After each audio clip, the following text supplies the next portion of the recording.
Welcome to Raging Moderates. I'm Scott Galloway. And I'm Jessica Tarlov. Where are you, Jess? I'm in New York. I'm home, tending to my children. Well, not right this second, but I don't live as free as you. You're south of the border. Don't stand too close to my flame. You might get burned. I'm a rolling stone, Jess. This is the midlife crisis. It will go on several decades. Is everyone in your family okay with that? Or are they like happy to see you go in the like, we'll miss you for real way, but like you should go? Oh, that's interesting. That perfectly described. It's like, so when are you leaving again? I mean, we'll miss you, but when are you leaving? Yeah, We well, can't live without you, though. We live so well without you. without you. Yeah. I often joke about my partners constantly talking about when I'm gone. We call it loss, life after Scott, and the money and who they're gonna have relationships with and what they're gonna do. I mean, and unfortunately, it speaks about it with a little too much optimism. But anyways, back to me. I'm at this thing called Baja Summit. Have you heard of this thing No, or but summit? it It's sounds like something I'd like to be invited to. maybe next year if you're interested. Okay. I was gonna bring all of the team. So let's back up. So Summit is a group of guys created this community. It was initially they bought some land on a mountain somewhere, and then they call it Learning Man. During the day, it's TED Talks, and at night, Oh, everyone does Learning Man. drugs and listens to world class DJs. And it's got kind of a very hip granola, but successful. A lot of people starting vertical farming startups are really focused on their sleep, or talking about why it's important to be poly as they explore THC infused muffins. It's very kind of, I don't know how to describe it, but I spoke at it 2 years ago. They did Summit at Sea, which is they take over this Virgin cruise ship. And the thing I first noticed is that no one's drinking. Everyone's doing psilocybin or MDMA. No one's actually drinking. So not really my people. But it's a really interesting concept. They do a really nice job, and I really had a good time. So they said, "We want you to come back." And I said, "Well, I don't know if you've heard, I'm kind of a big deal. I charge a lot of money." And they said, "Well, we'll let you bring some people with you." So I was going to bring the team, but then I'm like, the team doesn't need to see me get this fucked up. So I brought a bunch of my college buddies from Los Angeles. Anyways, okay, in today's episode of Raging Moderates, we're discussing Trump's controversial cabinet picks, Republicans gain control of the House, and our predictions for the week. But before we get to that, we want to remind you to follow our show, Raging Moderates, on its own podcast feed. The Raging Moderates feed is where you get to take advantage of our exclusive coverage and interviews, including the one this week with John Favreau from Pod Save America. Love John. So right now, please search Raging Moderates wherever you listen to your podcast and hit that follow or subscribe button so you never miss an episode. We're getting huge listenership, but quite frankly, we don't have a lot of subscribers on our feed yet. And without that, quite frankly, we can't make money. And Jess has 2 new kids, and I'm in the midst of a raging midlife crisis, and they both take cabbage. So please do us a favor right now, and go to the Raging Moderates feed and subscribe. We will be eternally grateful. And if I meet you, you can come up to me, and as a reward, I will provide you with 5 seconds of uninterrupted eye contact. And Again, a selfie? there you go. Why not? So please go to the Raging Moderates feed and click surprise or click subscribe. Surprise. Surprise! Okay, moving More on. content. Let's go to Trump's cabinet picks. For a minute, it seemed like we'd see kind of the usual suspects, people including Senator Marco Rubio and Elise Stefanik, but then came a free toaster as a parting gift if toaster was fucking crazy and unqualified. Fox News host Pete Hegseth, Tulsi Gabbard as Director of National Defense. Well, she did serve. Matt Gaetz for Attorney General. That's my favorite.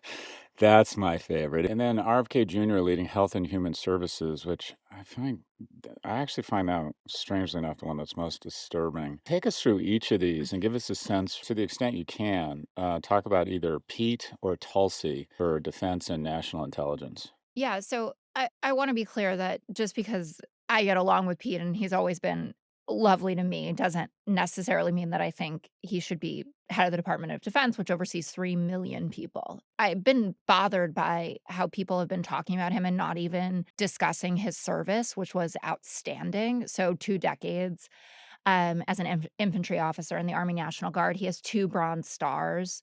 He did 3 tours, 1 in Guantanamo Bay, 1 in Iraq, 1 in Afghanistan. He also has the National Defense Service Medal and the Expert Infantryman and Combat Infantryman badges. So, like, Mhm. he's a real dude, and Mhm. I've seen a lot of feedback from people who have served, not like four-star generals, but, like, actual boots on the ground people who are really excited at the prospect of having someone with that kind of perspective do this job. And that's where I think the most interesting argument for Pete comes in, that, like, he could be supported by people who have the Lloyd Austin experience, let's say, but bring more of that on the ground perspective. Now, it's a little bit more complicated than that. So, over the years, and he's had a good relationship with President Trump, who considered him for something in Mhm. 2016. And I honestly thought that he was going to get Veterans Affairs this time around. And that made a lot of sense to me. He's led 2 veterans advocacy organizations in the past. He cares deeply about veterans. And so that's where I thought he was going to land. Then coming out at defense was kind of crazy. But there are these things that stick out, like he lobbied Trump to pardon several service members accused of war crimes, and I think 2 of them were pardoned, and they did bad things, it looks like. There is a sexual assault issue from the NDA that this woman signed was from 2023. That's going to come out, and the Democrats are considering whether they wanna try to make this part of the confirmation process. I imagine that they will, and I don't know, it's a weird thing because we all sign morality clauses, right, when we go and work somewhere. And that seems like something that would be a violation of it, especially when you're talking about leading 3 million people, and being in charge of the Pentagon. I am conflicted because I think that there's interesting perspective. I'm not sure if he's right that women shouldn't serve in combat roles. That's like one of the main things that he argues, and that the wokeification of the army is making us flat-footed. But I do think having a different kind of experience is an interesting facet of the nomination. What do you think? I agree with you. He's got outstanding chops in terms of his commitment to the country and his service. The question is, does he have kind of the gravitas or experience outside to management? I don't know, just kind of more executive experience, I would say, in terms of managing, again, what is 3 million people. The the people who don't like him are really flying that flag. It was an allegation. He was never charged, and he did pay somebody to sign a confidential. I gotta think that these payoffs are gonna go away because 'cause they're never confidential. They always end up coming out, Right. and there's just correctly or incorrectly, there's just a stain or an air of guilt, right, when you paid someone off. And you can also imagine a scenario where someone makes an allegation and you decide this would be easier for my career, and your lawyer advises you just pay it. I mean, at least you could make the argument that they're trying to bring in youth. This person served. This one seems actually kind of less batshit crazy. I think the thing that has the left all up in arms is, quite frankly, that he worked at Fox. If Well, he that's what had they're been leading with, and I think it reflects so poorly on them to say, like, "Well, this guy's a morning host." It's like, A, don't be shitty about morning hosts, but B, like, look at his bio before you do that, and if you dig in, there is plenty for you to be critical of. I should also mention that he was taken off duty for Biden's inauguration because he was deemed a quote unquote "possible insider threat" because of a tattoo that he has on his bicep that's associated with white supremacist groups. Now, he maintains, obviously, that that is not why he has that tattoo, but it is something that was taken seriously enough that he was pulled off of protective detail. That's just fucking strange. He has a Yeah. tattoo that is a f see, I didn't know that's a new wrinkle on the Pete I think ball. there are 2 tattoos that people are focused on. Pete has a lot of tattoos, Yeah, um, but this one's really tough. is it that one? I just dawned on me that my tramp stamp is gonna keep me from being Secretary of the Interior. Um, okay, let's move on from this one. This is a tough one, or a Well, weird one. also, can we just say, though, that in light of what we are about to discuss, odds Yeah, are that Pete is going to get confirmed because they can only torpedo so many nominations. And I yeah. think that Matt Gaetz is the top priority in terms of not going through. Well, let's talk about that. Is this a strategy to do a blood offering? Let Matt give Matt an opportunity to step down before the ethics investigation comes out, put forward this batshit crazy guy so everybody else seems less crazy? Is this a strategy where you think the Trump administration knew that Gates probably wasn't going to get through, but would be a great weapon of mass distraction from how qualified or unqualified the other ones are, but they aren't someone who is, I would argue, more credible claims is under current investigation. Is that fair? Current investigation, the House Ethics Report that they wrote about it. It would think that if there's one position where you have to be pretty squeaky clean, it would be this one. What are your thoughts on former Representative Gates? He stepped down, right? Johnson's majority dwindles by the day. Um, so I would say yes, that I thought that it was reported that Trump made this decision and didn't consult Susie Wiles and basically was talking to Gates in like one part of the airplane and Susie Wiles was in the other part playing dominoes with her grandkids was like WTF? I'm sorry, what? Matt Gaetz for Attorney General. So obviously Gates made this pitch in an urgent way and auditioning it as like I can help you the most of anyone, right? Like I am unencumbered. Whereas Mhm. other people might have some sort of moral compass, but like I got nothing here, right? And you know what I'm going to do to boot? I'm going to resign right away. I'm going to scuttle this ethics investigation, which I think probably to some degree appeals to Trump, this idea of being falsely accused of things. Whether, I mean, it doesn't really seem like Gates was falsely accused because there are people, I guess, that they're plotting to get on the record who were at these sex parties with him, and the big problem is around this 17-year-old that he had sex with in front of a bunch of people against a pool table at a party, and I pass no judgment, except the As to what minor part of recreational it. device people have sex against. That's No, not I what mean, the bothers you? minor thing is not good, and Yeah, then there that's were not a good all look. no, and there were all those exchanges, like, that they were Venmoing him and his I don't wanna say colleague, that's, like, too nice of it, his His what do pimp you call daddy? people who go around doing that together? His pal who was, like, Wingman.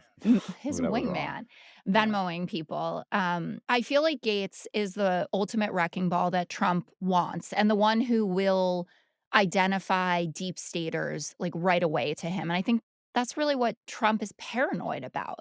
So, I think he does want Matt Gaetz. I think he probably accepts that he's not going to get Matt Gaetz. I mean, it's rumored that up to 30 Republicans would vote against him. Now, that's what happens every time.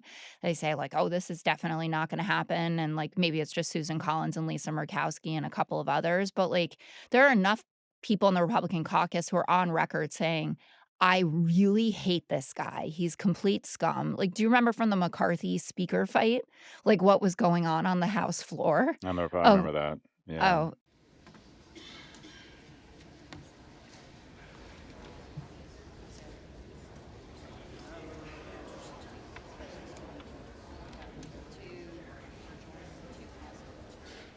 And what do you think of, Tulsi Gabbard for Director of National Intelligence? she's part of this cohort of, like, former Democrats that Republicans always throw in our faces. Like, my colleagues will be like, "Well, we have RFK Jr. and we have Tulsi Gabbard," and I'm like, "Guys, this isn't the own that you think that it is," right? Like, people who can be persuaded over, with the promise of and these are big jobs, right, that are coming their way, but the kinds of arguments that they've been making against Democrats don't really feel like they were that solid, at least for the last few years. But Tulsi Gabbard, you know, she was a Bernie Sanders acolyte. She ran in 2020. She had some very embarrassing moments during the debate, especially with Pete Buttigieg, who absolutely decimated her. Doing security cooperation with Mexico for years, with law enforcement cooperation and a military relationship that could continue to be developed with training relationships, for example. Do you seriously think anybody on this stage is proposing invading Mexico? That's not I'm what I talking said. about That's not building what I up. said. I'm That's talking not about what I building said. up. And I'm not one to lightly call someone a Russian asset, but she is very partial for arguments that the Kremlin makes and has been doing that since the beginning of the invasion of Ukraine, basically saying that Ukraine wasn't respectful of them, that they were running biolabs, American-backed biolabs, and that was the argument that Putin was using, that they had to go in because, they were gonna attack them with what they were making in these labs, and the truth is it's just public information that these labs exist, and it happens all over the world, and we work together to make sure that people can be protected, and if there is something like a COVID that shows up. She also went to visit Assad in Syria and didn't tell the US government and came back and said like, that the people there really like him, which is obviously parroting talking points that completely unacceptable. And Russian state TV, and they are very savvy over there, they love her.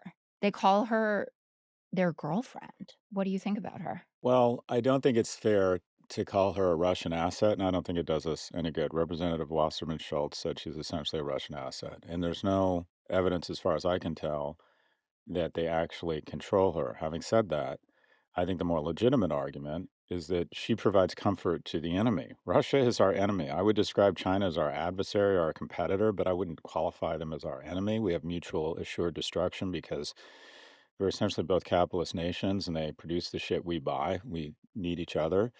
Russia is our enemy. They are spending a lot of time and energy trying to destabilize our society. And somebody who finds empathy for Assad, who's one of the most murderous leaders in the world, and for Putin, in my opinion, just doesn't share our values. I'm not accusing her of being a spy or an asset. I don't see any evidence of that.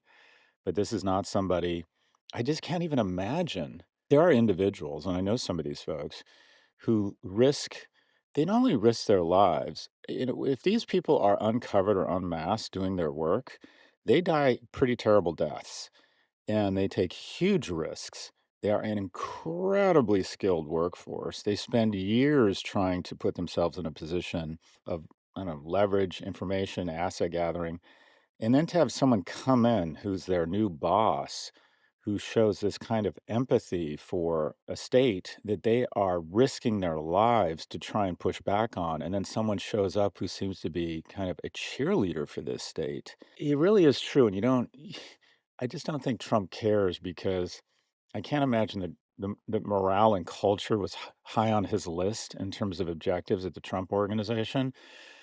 But you have with government agencies, especially I think our security apparatus, you have a group of people who are exceptionally skilled, have a lot of opportunities, and decide to trade off a lot of economic opportunity, a lot of lifestyle considerations. They trade up on danger and the need to live a fairly clandestine life, literally, to serve their country. And morale around these groups and recognizing and honoring the culture, I would think would kind of be job one. The culture at these organizations needs to be really strong because that's all they kind of have. These people could go anywhere and make more money. They can't be open and brag about their job and say, "Oh, I work at Google." You can't.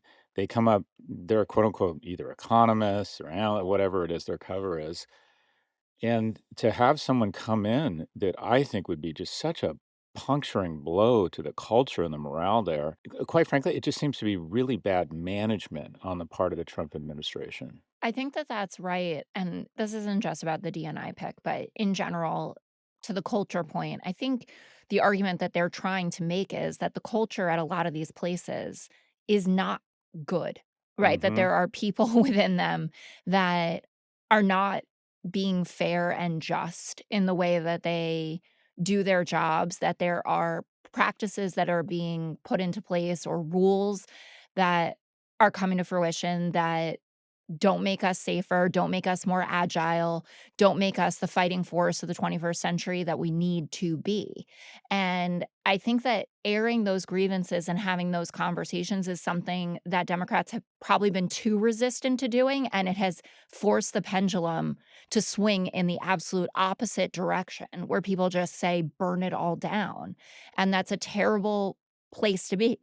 Because there are millions of civil servants that are doing a really fucking good job, right, at what they do, and they are subject matter experts, and they understand a hell of a lot more than people who have, like Tulsi, no no experience in intelligence, and to add to that, our allies are not going to share information with us, and that's the cornerstone of being able to be efficient and to be able to do anything good in the world, we have to be able to work with those who we are on the same side as. I don't know what the future of NATO looks under an administration with these people filled out there. It will be tenuous, in a best case scenario, and this isn't just like when Trump came in the first time and said, like, everyone should pay their fair share, you should pay like 1% more or whatever it was. I mean, this is something much more substantial and frightening. And it scares me to think about America isolated. I mean, when they say America first, I hear America isolated. And there's a hell of a lot that's going to be going on behind our backs. If you have people like Tulsi Gabbard in the DNI position where people say, well, we can't go to her and talk about this. And that's when bad actors fill a power vacuum.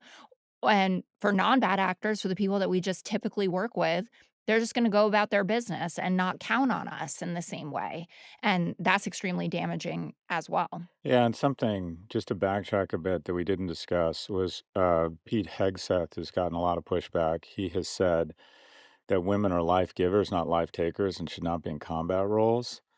And as far as I can tell, there's no evidence that women in combat roles presents a less lethal fighting force. You know, a lot of them have lost limbs in battle, led security convoys.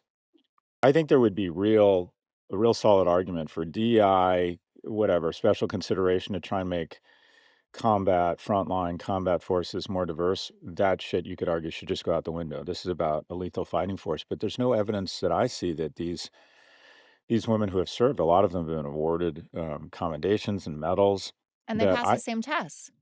That's exactly right. And they make us, I would argue, and I'd love to see the data here, but it just seems logical to me that if you eliminate 50% of your potential pool, you're going to be a less lethal force. And one of the things that armed services are struggling with is they can't find qualified people because something like 60 or 70% are either obese or present issues around mental health. I mean, remember how the armed services used to be the last stop? Like, I can't get a job or whatever, I'm going into the army. Now, the majority of youth that apply to be in uniform don't qualify. So it seems to me that you would want to create a pool as broad as possible. I worked at my CrossFit at my box. There were several female veterans, and I can attest firsthand in terms of just physical strength. They were just as strong. I mean, not as strong as the strongest men, but just as strong as most of the men, and as strong as I would imagine you need to be in combat. And I think that that line of they're life givers, not life takers. If you want to ding him as a TV host, I think that that's one of those lines that you would go to. Like, these are things that you say on television. These are not things that you can put into practice. And that doesn't mean that there aren't some DEI guidelines. And we've seen this across the board, right? In the private sector and in public sector that have kind of jumped the shark on that front. But you're also going to dampen patriotism if you do that. Like, not just missing out on people who could be helping you execute whatever mission you might be on. But just if you say to a bunch of people, like, well, half of you need not apply, we just have a blanket rule against you. I think that that will engender the opposite reaction where people believe in the country less. They believe that they are part of the mission of the country less. Our security forces and companies, as you know, organizations, what you want is the broadest pool possible such that you can find the best people within those pools. Let's talk a little bit about the Department of Government Efficiency, or Doge. Elon Musk and Vivek Ramaswamy were appointed to the newly created Department of Government Efficiency, which they're calling Doge, of course. What are your initial thoughts on this? I feel like this is the toy you give to people or kids, kind of like kids. I don't know. But like, he needed to give them something. Elon Musk is principally responsible for him winning this election. Like, besides Trump, I'd say the number two in that effort is Elon Musk. And Vivek was, I think, the first one who dropped out to really endorse him and has been, totally Trumpy. I don't really know what this is going to be. I mean, Elon Musk has like 50 different things that he's doing, and he's launching more rockets this week, though he seems to be obsessed with being part of the Trump orbit. There are these articles about how annoyed Trump is at him that he just like won't go away. And he's at Mar-a-Lago all the time. But what I'm concerned about, if they actually do get some degree of power, is that they're going to go around getting rid of things that you shouldn't be getting rid of, but also just like firing tens of thousands of people. You're gonna have a spike in the unemployment rate. I don't know what happens to like Maryland and Virginia and DC, right? If you get rid of such a huge swath of quote unquote bureaucracy, but that they aren't actually thinking these things through. They're just, I mean, Vivek was giving an interview where he said something like, you know what we're going to do? We're going to take social security numbers. And like, if it starts with this digit, this happens to you. And if it ends with this kind of digit, that happens to you. And like, there is an actual reason why our social security numbers are the way they are, like based on where we were born. But when you hear someone talk like that, it's very hard to take it seriously.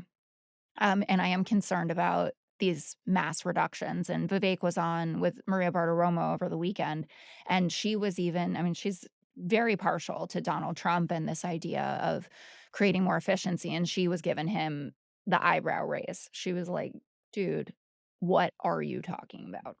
First off, it sounds sort of like an oxymoron to have a new department.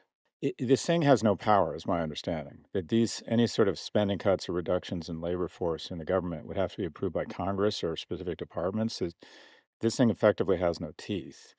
It can make Well, that's part of the recommendations. like giving, yeah, your kids like a toy. Yeah, it's like almost like an ambassadorship to the Bahamas or something. So, and it just strikes me as you're starting off on the wrong foot when you have a Department of Government Efficiency that has two co-heads. Anyways, and if you look at where the spending is, their ability to actually like where they would make cuts, it gets pretty narrow pretty fast in terms of what they could actually look at for cuts. The other thing that um, one thing I really do like about this though is they've kind of put out a call to say we're looking for hardworking people. I actually think the benefit here won't be cutting, it'll be adding employees or a certain type of employee. And that is they have put out sort of this call that says if you're interested in working for the government and you want to work really hard and bring new ideas and innovation, please send us your CV. And I actually met a guy here who sold his company, is wealthy now, and is trying to figure out his new thing and his purpose other than improving his sleep and wearing an aura ring all the time. The and he's sent a resume into a friend of mine knows Elon, and or as I like to call him, First Lady Elania. He knows him, and he asked if you could get my resume in front of him because I'm really interested in these a Doge role or whatever it is. And I really do like the idea and think if this group accomplishes the following, it'll be worthwhile. And that is if it brings some aspirational kind of innovation, coolness back to what are largely seen as unfairly kind of stale, lame jobs. In other words, government, other than wearing a uniform for the military, I would argue that going to work for the government outside of our security apparatus or our defense apparatus does not have a lot of aspirational value, and if they can restore some of that, I think that would be a really good thing. Your thoughts? I think that the best inventions or the most progress that we make is when the public and the private sector get together Mhm. and they bring the best ideas from both of those backgrounds. So there is potential for that. And I don't want to underestimate Elon Musk ever. I think Vivek is a smart guy. I don't think he's an Elon Musk level thinker. I think very few people in the history of the world have been. Mhm. So I think that there's potential in that way, but at least from early quotes about it or the the way that it has been discussed, it feels much more just like taking a hammer to everything. And I think that when you do that, and in a lot of ways, that's what Trump is, right? He's a disruptor. He's going to blow it all up. And I hope that they will be more thoughtful about it and also consider that there are millions of people who have given their lives. And that is why they serve, right? I mean, people in mid-level bureaucratic jobs, I understand it's not sexy, right? It's not the thing that gets your name in lights in any way, but they do feel a duty to serve. And I know that you obviously think that that's something really important. We've been talking about national service and things like that. And I hope that this doesn't end up in discouraging people from wanting to serve in whatever capacity they can, or in a whole bunch of people losing their jobs. Like, we have a very good unemployment rate. If they decimate these departments, you will see a spike in that, and these are good paying jobs as well. Yeah, and there is something to be said about the notion of bringing more competitive, I don't know, merit-based as opposed to tenure-based culture to government, work. The what's interesting is I believe state and local employment is either flat or down. The federal, the kind of the administrative state has gotten bigger, both under Republican and Democratic administrations, but a certain level of force has to face every day. I think a little of that in the Mhm. public sector would probably be a good thing. The first piece of data I think though that is going to really check back the Trump administration's current policies is if one, there's all of a sudden a pretty significant uptick in unemployment, although I don't think they'll be able to affect this. What they might be able to do though is substantially spike inflation if any of this shit around tariffs or these immigration policies. And the moment that inflation starts to spike again back from, I mean, it was a real yeoman's work on behalf of Chairman Powell to get inflation from whatever it was, 5, 6, 7% down to 2.2 again, which is where economists say is sort of the sweet spot.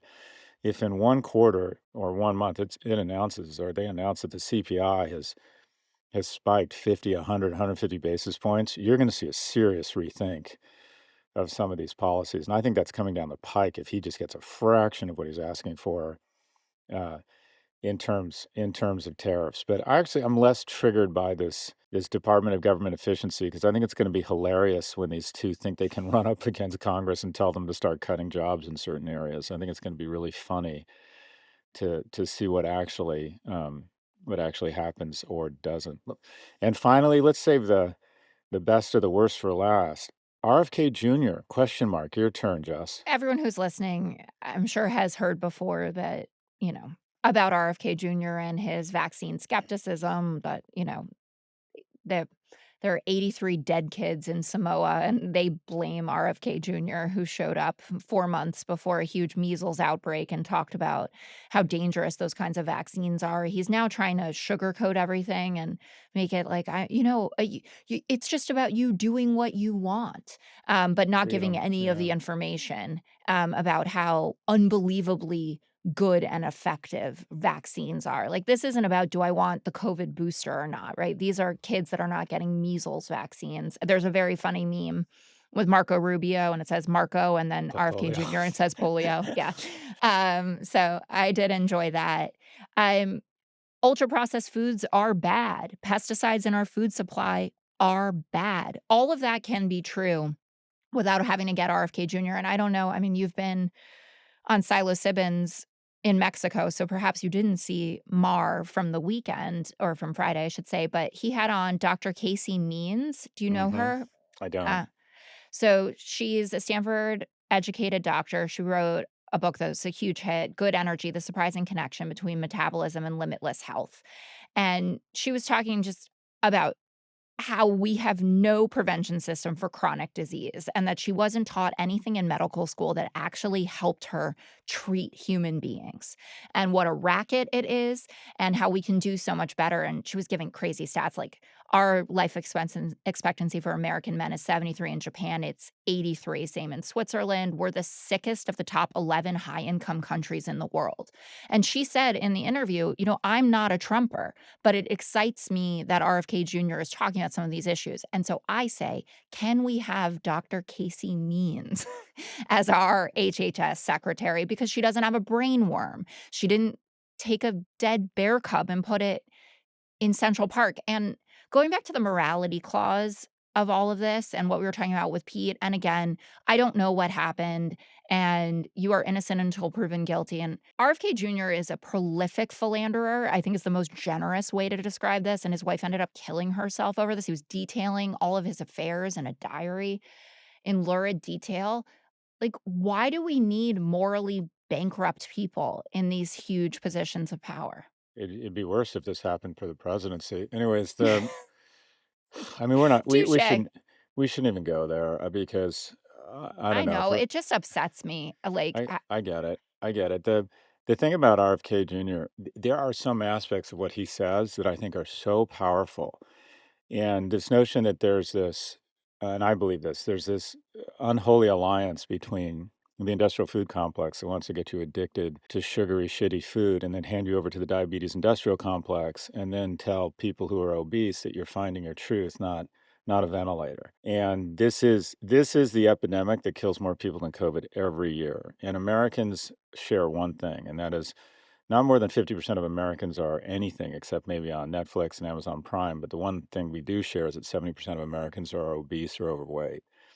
And he has gone right after the food industrial complex and said that we have all the wrong incentives. Kids should be able to have a healthy lunch. He's really good on this stuff. But the problem is when a guy named Kennedy, who's handsome and gets an official title, and I don't care, he's trying to basically whitewash all of the incredibly insane things he said about vaccines. When kids get rubella and measles, they end up losing limbs and they end up dying. I don't care if it's the semiconductor, the printing press, the iPhone, whatever you think is the premier innovation of the last 100 or 200 years. I guess the printing press was more than that. But I would argue that the premier innovation, the premier technology, the most impressive thing that shows how when we come together we can do just tons of good for the species is vaccines. Vaccines have saved tens of millions of lives. And for this guy to be coming up, and this is a true story, or telling people the best thing you can do when you see a new mother and her baby is to come up and whisper, "Don't get her vaccinated." Yeah, wasn't he doing that, like, on a hiking trail around LA? I mean, this shit is just it's just unacceptable to fly in the face of science like that and spread this kind of misinformation that at the end of the day results in a level of death, disease, and disability that is just unneeded. So just as Trump took stocks up because the general assumption is he would cut corporate taxes, which would increase earnings and thereby increase the value of the shares, we have seen a similar meltdown across the pharmaceutical sector, specifically those who get a lot of money from vaccines on word that Kennedy was going to get HHS. And check out this: Eli Lilly down 13.5%, Novo Nordisk off 6.5%, Pfizer 4.6%, and Moderna down 9.3%. I mean, this is literally hundreds of billions in market cap uh, uh, drawdown because of an individual who is seen as anti-vax. So the market is correct here. What they're saying is this guy will decrease substantially the adoption and usage of vaccines, which is, in my view, just again, see above death, disease, and disability. It begs the question, and I wanted to note as well that the World Health Organization has reported that global measles cases have surged more than 20%, and over 100,000 kids have died over not getting their measles vaccine. So that's obviously a huge problem. But this is where the like, we don't need experts for anything, like the Joe Yeah, Rogan philosophy of like, I'll just look it up myself is, Dr. Google. yeah. And Yeah. you can get a lot out of that. But I don't know, I still want my doctor to tell me what she recommends, and certainly what she recommends for my children.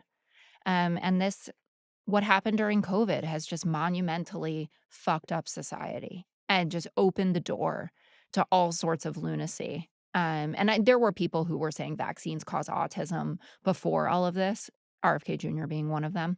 I don't want to say it's mainstreamed, but that certainly people aren't getting, the raised eyebrow like they used to when they say things like that is deeply concerning. Yeah, it's anything, this falls under the rubric of anything that the far left and the far right agree on is just a really bad fucking idea. Actually, the anti-vax movement started on the far left, sort of this granola, don't put big corporations in your body. But I find that the far left and the far right come together to agree on things like reckless spending, anti-Semitism, and anti-vax. So be very careful. Jess, let's take a quick break. Stay with us.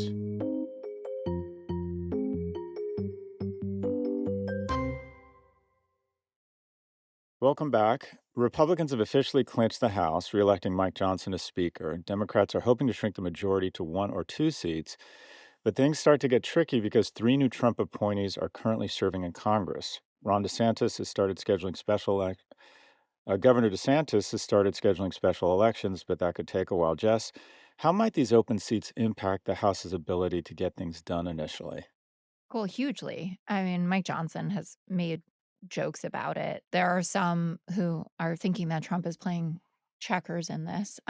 But again, I'm loath to give him that kind of credit, but that basically he just wants everything to be about him. So having a slim majority like this is a big problem for Johnson. And he has a bold agenda. I mean, he's been talking about it for months, things that he wants to get done, obviously extending the Trump tax cuts. He wants to do stuff on China. He wants to address the border, boosting oil and gas production, though we're producing more oil than we ever have um, in life, expanding school choice and going after size and scope of the federal government, which I guess Doge is going to be eating into. But Johnson, will really have his hands tied on all of this. And I think they're going to do another continuing resolution in March to keep the government open. But I don't know how fast these appointments are going to be to fill these open seats. Ron DeSantis has a lot because he has Marco Rubio, he has Gaetz, he has Mike Waltz, who's going to be national security advisor.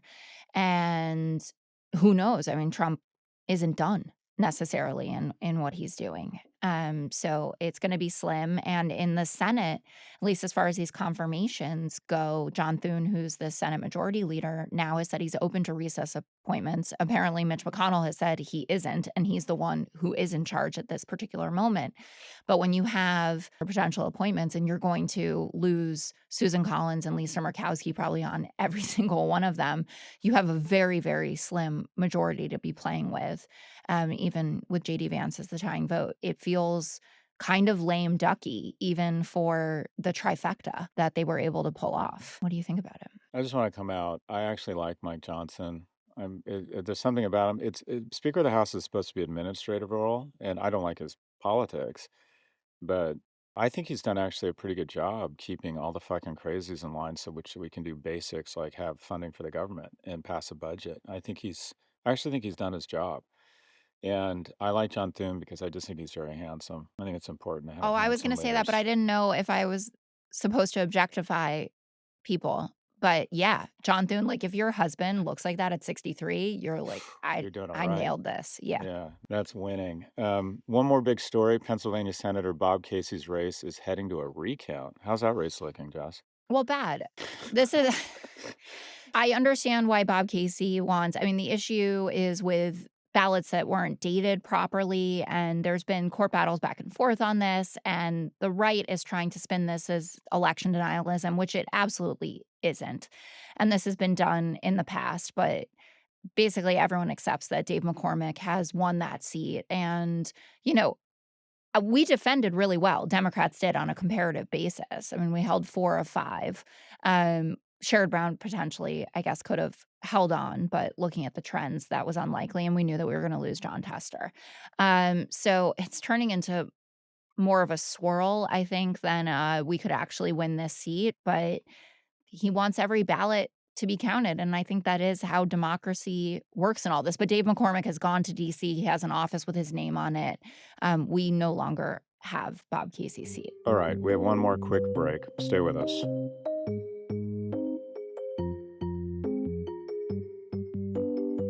So, Jess, any before we wrap here, any predictions for the week ahead? It'll be interesting to see if there's progress on the Treasury pick, which I wanted to talk to you about. Like, it was supposed to be down to just 2, Howard Lutnick and Scott Bessent, and now apparently there are a couple others that are in the mix. Rowan, who started Mark Rowan, Apollo, and Kevin Warsh, who was in contention in 2017 as well. And of course, everyone's battling over like whether tariffs are a good thing or a bad thing. But I think that that will matter a ton in all of this. And one thing that Trump has been able to do, like he did with Mnuchin, is kind of attract some normal people, right, to come that want to do monetary policy. So I'm curious if you think like if he cares the most about how the economy is, right? Because that's how people will remember him. And the stock market is already down to pre-election levels. Well, A, do you have any insight on who he is going to pick for this job? And they're doing like a survivor type thing where they're all going Hmm. down to Mar-a-Lago. And where do you think he's actually going to net out on the tariff idea? So I can, I mean, as is the narcissist, kiss my ring, bend the knee thing. I can't stand these public come down and Mitt Romney and after shitposting me, beg for forgiveness, and then I'm going to publicly release these photos. I don't like these public tryouts, as you called it. I don't know, The Voice or America's Got Talent or whatever it is. I find it. I just don't think you should treat people this way of this stature. I don't know John Paulson. His big trade. His big trade. John Paulson is famous for one enormous trade, and that is the subprime credit trade, where he went short a bunch of subprime bonds and made like 50x his investors' money.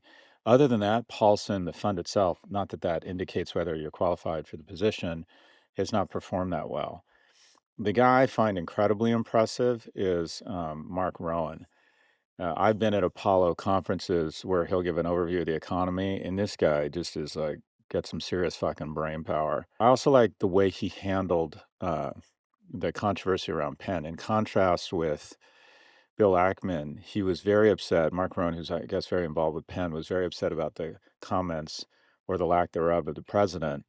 Basically, got her fired, but then didn't get drunk on power and start deciding like who should be fired where and how we should redo the educational institution. I actually think he handled that very well. He was forceful yet dignified. And I know personally, having seen him in action, when it comes to the economy, you don't want to bring in a candidate. I mean, you don't want to bring in someone charismatic but stupid or whose views are outside of the mainstream. The people, the adults in the room have to be the people to get the jobs around the economy. Now, having said that, HHS is arguably even more important. But America, I see America as a platform for two things: the defense of our shores and our citizens, and to create atmospherics for prosperity such that people can develop economic security for them and their families. And if you're worried about rights, it's pretty easy. Shove more money into a community and they're going to get more rights.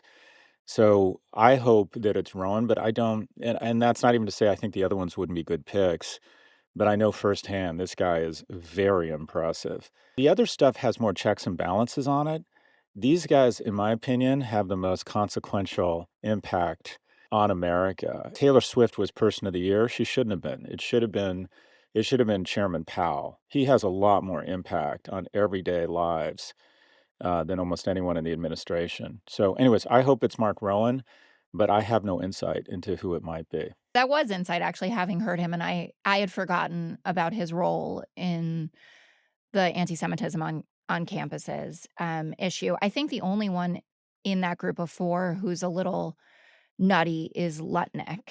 The rest of them are pretty normie picks. So we'll see where Trump wants to go with that. And this is like a place where I feel like Susie Wiles, we may see the impact of her. I'm excited for somebody to bring a bit of a balanced or more nuanced perspective, at least on the tariffs pitch in all of this. And, maybe he's just using it as a negotiating tool. I don't know. Or maybe he's going to destroy the economy. So that's, I guess, what I'm watching for this week. And I'm interested in, and we're going to talk about this with John Favreau from Pod Save America on the Raging Moderates feed, which you have to go to and subscribe. But this autopsy, which continues to go on now a couple weeks in, that Democrats are performing on ourselves, has been enveloping me. I'm reading more content, listening to more podcasts about what went wrong and where we go from here. And I continue to be hugely conflicted, and I know that you're just in the, like, we got our asses kicked camp. But now that the popular vote is below 50%, and it's the 3rd smallest, win since 1888, and just thinking, like, let's pick ourselves up and let's dust ourselves off. Let's figure out how to expand the base again, right? Bigger tent, but that we don't need to sit around and embarrass ourselves constantly about what happened. So I don't know if you've changed your view on this, but I that's where I am. haven't. I think that where it mattered, he got enough votes to go 7 for 7 in the swing states. And I worry that Democrats are going to find some sort of cold comfort or keep making hollow excuses. We only lost by more people unsubscribed to the Washington Post than he won Wisconsin by. I keep hearing all this stuff that, oh, actually, it was closer than we think and we shouldn't change a thing. I worry that the Democrats won't take this. A crisis is a terrible thing to waste. And I think this is an opportunity for Democrats, similar to after the 80s go. We have to stop institutions, whether it's the AARP or unions, dictate our policy and start thinking about what actual people need from us. And instead of deciding that we're sort of some, self-appointed cops for social justice or some sort of political orthodoxy, let's get back to the Clinton years where we're going to have budget surpluses. Let's be the adults in the room around the economy and start talking about the deficit. And instead of playing identity politics and being more obsessed with race and, quite frankly, Republicans and seeing everything through the lens of your identity, start seeing stuff through the lens of, do you have money? Let's double down on the middle class. Let's double down on youth. And for God's sakes, let's fucking figure out a way to have less insane people representing our party. Let's pivot towards the middle. And the thing that really scares me is this whole narrative of, well, we weren't batshit crazy enough on the left, that we should have doubled down on these values. I think that would be a disaster. So I'm hoping that, similar to what happened after Reagan, Democrats rethink things and form a coalition in the middle, because that's where the majority of Americans are, and that's the opportunity. It's pivoting towards the center and being more focused on what actually impacts people's lives, as this constant virtue signaling, this constant inability to have a sense of humor, this massively overreactive viewpoint where we're offended at everything, representing every special interest group to the extent that all we're doing is not representing the 24% of people, specifically. And I know everything is a nail and I'm a hammer, but I generally believe this was the election of young people failing and their parents. And if your kid isn't doing well, and I've said this before, you don't give a flying fuck about territorial sovereignty in Ukraine or trans rights. That's just a luxury you don't have when your kids aren't doing as well as you. That brings shame and rage throughout the household. And I think America, or Democrats, would be smart just to get back to the basics. And as James Carville said, it's the economy, stupid. And I worry that they're going to make a bunch of excuses for why, no, we should have doubled down on our current virtue signaling meets identity politics. Thank you for my TED Talk. Thank you for my TED Talk. Without disagreeing with you, because I don't. I just want to note that Kamala Harris did not talk about identity politics issues. And the problem with sir. that is that it let Trump define her. And our refusal to push back on certain things like the anti-trans ad, she's for they, them, I'm for you, cost us. Their Blueprint did polling on where the late breakers, what turned them, and bigger than inflation was social issues. And so it's always a delicate dance. It is the economy, stupid. But it's not as simple as, like, she did try to pivot to the middle, but she wouldn't say this shit I said in 2019 is crazy, right? Mhm. And I should have never said that. And there's a great piece in the New York Times about Democrats kind of pushing back against special interest groups. It's called, like, When Will Democrats Just Say No? And it's by this guy, Adam Jettleson, I think is how you pronounce it, who worked for Harry Reid and then for one of our faves, John Fetterman. I found that really interesting. That's all for this episode. Thank you for listening to Raging Moderates. Our producers are Caroline Shagrin and David Toledo. Our technical director is Drew Burrows. You can find Raging Moderates on its own feed every Tuesday. I think we've made that abundantly clear. That's right, Raging Moderates on its own feed. Please follow us wherever you get your podcasts.